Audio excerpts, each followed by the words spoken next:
So we wanted to do an episode of Straight Up talking about LGBT rights, where the movement is, where it's going, and I think a place to start is a North Carolina controversy around the bathroom ban, the governor's action.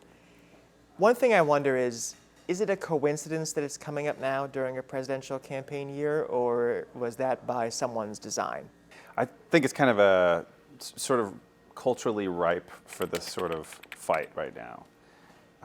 It really feels a lot like the objections to same-sex marriage, and then before that to just gay men in general. It's a sort of it's a fear-mongering based on lies about predation. Once most of the country is pretty cool with same-sex marriage and getting there on just gay people in general, then we've moved on to the next boogeyman, and that's trans people. And I think largely because they are less visible.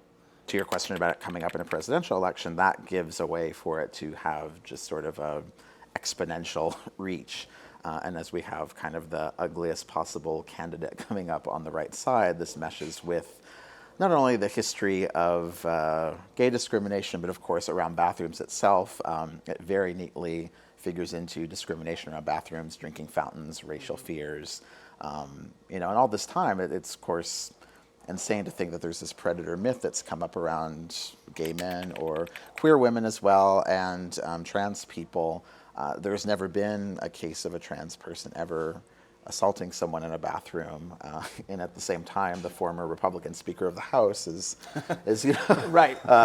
Going to prison team, yeah. for child molestation. But yet somehow that does not map onto straight white men in any way as a group to be afraid of. It's always been illegal to assault someone in a bathroom. It's always been illegal to sexually assault someone anywhere. Right. None of these things have changed. It's not about bathrooms. It's about marginalizing. It's about forcing people to the side and saying, we reject you. And, the bathrooms, like you said, there's a long history of bathrooms being sort of emblematic of that.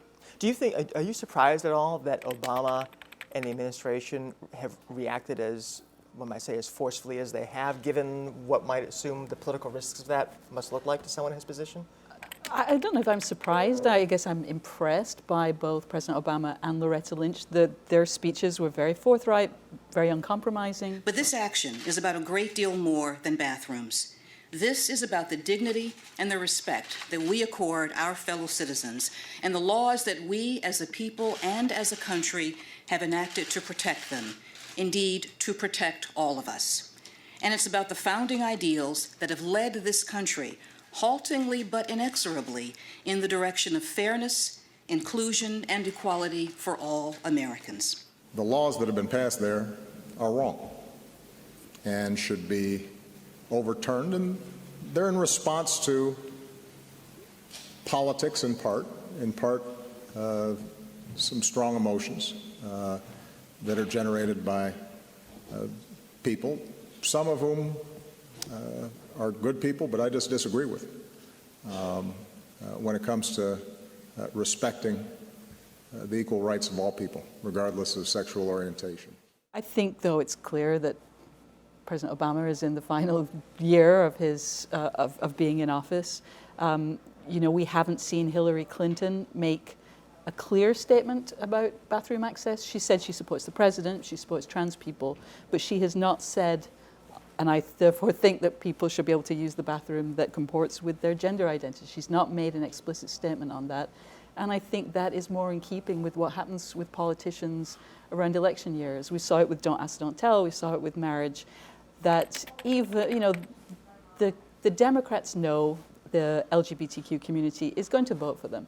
You would have to be pretty uninterested in having civil rights as a gay or lesbian or bisexual or trans person to vote for the Republicans. We know the Supreme Court could take away your rights very easily, such rights that you have. And so I think there's a knowledge that you need to pay lip service, you need to say the right things, but you don't have to fight, and we'll still vote for you. So in so many elections past, and it just feels like history is repeating again here.